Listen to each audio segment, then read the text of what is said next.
শুভ সকাল, রাধে রাধে বন্ধুরা, কেমন আছো? আশা করি সকল বন্ধুরা বেশ ভালো আছো, সুস্থ আছো। ঠাকুরের আশীর্বাদে আমিও ভালো আছি। চলে এলাম প্রত্যেক দিনের মতন আজ আবার একটা নতুন ভিডিও নিয়ে। চলো সারাদিন কি করি না করি সব তোমাদের সাথে শেয়ার করব। আজ হচ্ছে শনিবার, আমি কিন্তু রান্নাবান্না করে নিয়েছি। আজ কিন্তু বেশি রান্না করিনি, কারণ হচ্ছে লাউ দিয়ে ডাল করেছি আর একটুখানি ভাত করেছি। গতকাল রাত্রের অনেক কিছু রয়েছে, ফ্রাইড রাইস রয়েছে, কষা মাংস রয়েছে, তার উপর আবার দিদি চিকেন কারি না কি একটা করেছিল আর বিরিয়ানি বানিয়েছিল, দিয়ে গেছে। যখন আমরা খেতে বসি দিদি তখন দিয়ে গেছে। সেগুলো সব ফ্রিজে ধরা রয়েছে। ওর জন্য তোমাদের দাদাভাই বললো বেশি ঝামেলার দরকার নেই, একটু ভাত আর একটু কিছু করো। তাই লাউ দিয়ে ডাল করেছি আর হচ্ছে ভাত করেছি, তোমাদের সাথে শেয়ার করব। তার আগে এই যে এই কাজগুলো করতে পারিনি, যেহেতু মেয়ের রান্না করতে হবে, ঝাড়টার দেওয়া, ব্রাশ করা, ওর জন্য মেয়ের রান্নাটা আগে সেরে নিয়েছি। নিয়ে এই যে তোমাদের দেখাবো, তার আগে আমি দাঁতগুলো একটু রজনী দিয়ে নিই।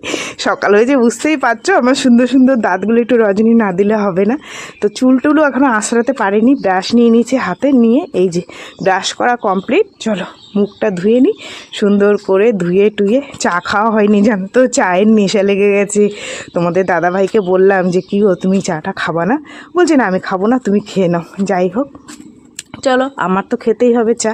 তো আমি এখানে মুখে ক্রিম এখন একটু ব্যবহার করব, কারণ জানো শীতকালে মুখটুক একটু সুন্দর করে একটু ফ্রেশ না হলে সে যা দেখতে লাগে বিটকেল, সে আর কি বলবো। যাই হোক, ক্রিম দিয়ে ফ্রেশ হয়ে নেব। এই যে একটু ঠোঁটে দিয়ে নিই, নাহলে ঠোঁটের অবস্থা তো ভীষণই খারাপ, তোমাদেরকে বলি। চলো এগুলো কমপ্লিট করে চুলটাকে সুন্দর করে আঁচড়ে নিয়ে তারপরে হচ্ছে গিয়ে তোমাদের বাদবাকি কাজের এগুলো দেখাবো, ঠিক আছে? চলো এই যে দেখো সুন্দর করে করে নিলাম। কি আর বলবো তোমাদের, এই যে দেখো রান্না করেছি। এই যে না, এটা হচ্ছে দিদি দিয়ে গেছিলো, ওই যে চিকেন কি বলে ও, আমি নামও জানি না।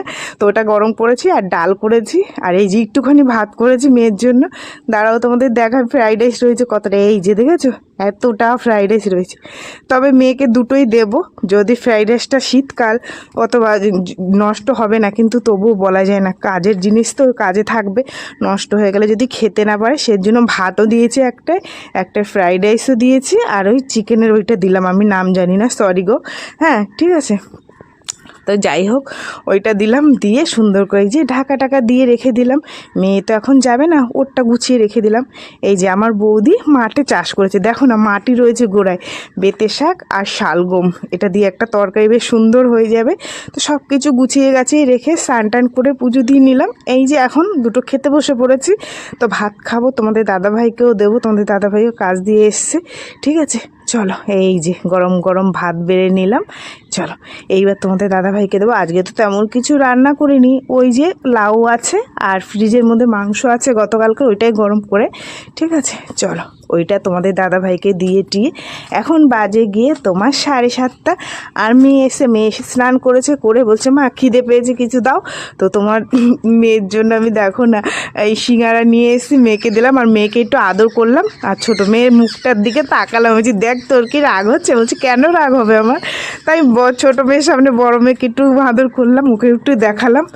যাই হোক বন্ধুরা, ওই যে 8টা বাজতে 15 মিনিট বাকি।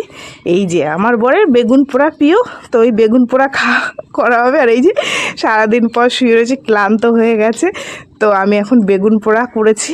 এই যে আর এই বেগুন ভাজা করেছি, ডিমের অমলেট।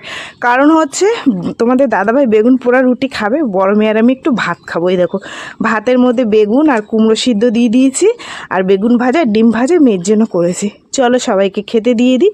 এই যে তোমাদের দাদাভাইয়ের খাবার জোগাড় করছে, আর ছোটো মেয়ের জন্য, ওদের দুজনের জন্য রুটি করলাম, আর আমাদের জন্য ভাত। তো এইটাই আমাদের রাত্রে খাবার দাবার। চলো টাটা সবাইকে, সবাই খুব ভালো থেকো।